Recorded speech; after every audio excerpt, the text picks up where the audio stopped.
Hello, my name is Andrew Doherty and I'm from Cheek Point, and as part of the Bealtaine Festival I've agreed to read a couple of sections from my book Before the Tide Went Out.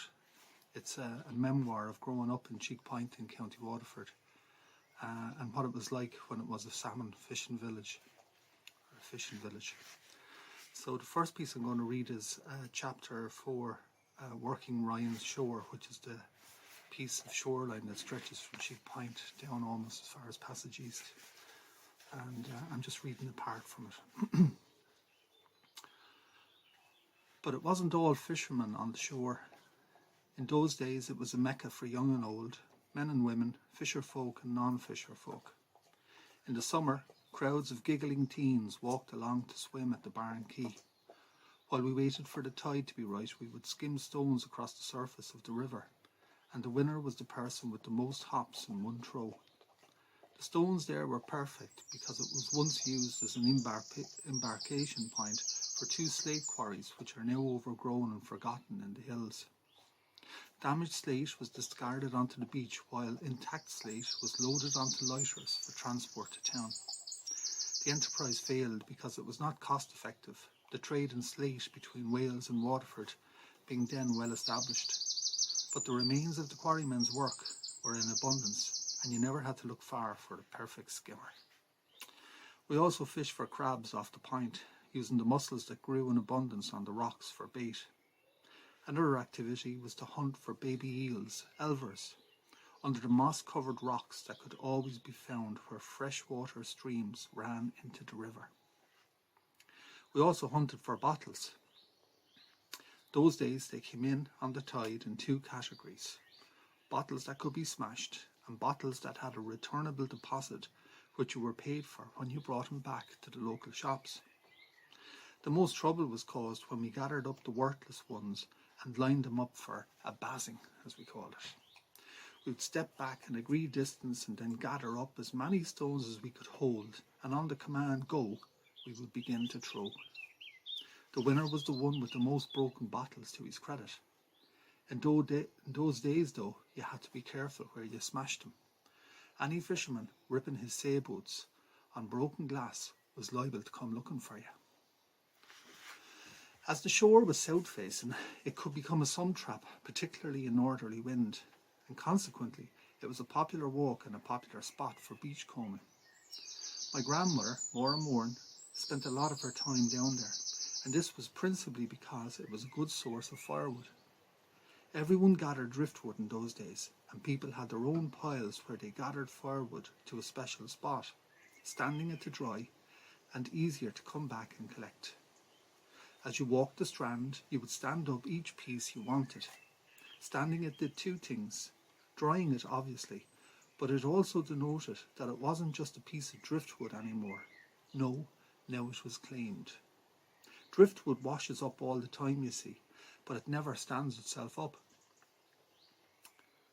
A stood-up piece was claimed and woe-betide anyone to touch another's. I remember some fairly fierce rows in the Mount Avenue in days gone by, when someone with a pile of sticks on their back tried to get past with someone else's timber. If the timber was too big to stand, it could be tied, but it had to be tied to a fixed object like a rock or a tree. The wood piles tended to be located close to a laneway or a quayside, somewhere accessible and identifiable with a family. Nanny kept her main pile at Moran's poles just below the Russian side. It wasn't just timber. It might be buckets, balls, buoys, cans, rope, twine, bits of netting. They tended to gather up anything in those days, and of course the impending epidemic of plastic was only starting. Many were the expeditions I made with a hammer and a screwdriver to collect precious boat nails or other fittings that washed up attached to flotsam. Nanny was constantly lamenting the fact that people threw away such good stuff, all of which she could see a use for. One evening I arrived home from fishing to spot a mug sitting on the kitchen table. It was distinctive in colour and was being used as a promotional gimmick by the L&N grocery chain featuring a dog called Lenny. Puzzled, I asked Nanny where it had come from. hoping it wasn't what I had seen for weeks, filled with seaweed, rushes, stagnant water, and dead sandhoppers embedded in the strand. But alas, I wasn't mistaken. Sure, wasn't it a perfectly fine mug, my grandmother said. Who would cast such a thing? Next day she was having a hot cup out of Lenny after steeping it overnight. For many years after she was gone from us, I used it myself. As Nanny grew frailer, she gathered clippings, as she called them, small pieces of driftwood that would kindle the fire for her. These she drew together with a piece of rope, and she stood her breast knees on rocks for me to collect. As a teenager, I remembered coming home from school and heading over to see Nanny via the strand.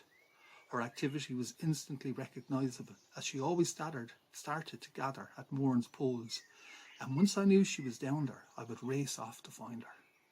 All along the strand, her little piles of breast knees were laid, and like those clues laid down in the story of Hansel and Gretel.